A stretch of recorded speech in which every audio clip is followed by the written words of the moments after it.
Quick moment for stormwater. So stormwater is rainwater or snow melt. You may have to have an NPDES permit requirement to discharge stormwater, applicable based on SIC code. So the regulations are established based on certain industrial sectors. You know whether you're in or out based on your SIC code. It does then require a permit if you're in the program. Typically, and anywhere, any state is following the federal model. You don't quite get limits. You get what are known as benchmarks. So you have to meet those benchmarks. If you repeatedly, say more than 2 monitoring periods in a row exceed the benchmark, you got to use corrective actions to try to reduce the pollutant loading.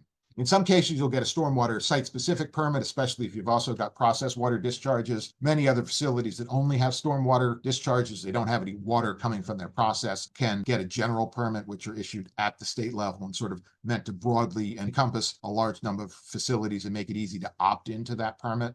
It's also worth knowing that stormwater discharges are also implicated during construction. During construction, you're disturbing a lot of soil, bulldozers out there, whatever. That creates the potential for there to be erosion and sediment runoff. Stormwater permitting requirements during the construction project itself, typically applicable at least when you're over certain thresholds in terms of how much earth is being disturbed for that project. Anytime you've got a stormwater permit, you're going to have a SWIP, that's a stormwater pollution prevention plan that sort of details how you're protecting the stormwater. Should also be aware that there's something called the no exposure certification, and that's if you've got an industrial facility that's in the right SIC category, so you're covered, but in your case, everything is under roof. So the rainwater that falls is not coming into contact with any industrial materials. You could submit a certification that says, we've got no contact here, and you can get an exemption for the stormwater permitting. If anything changes, you need to update that, and you also have to periodically renew that certification.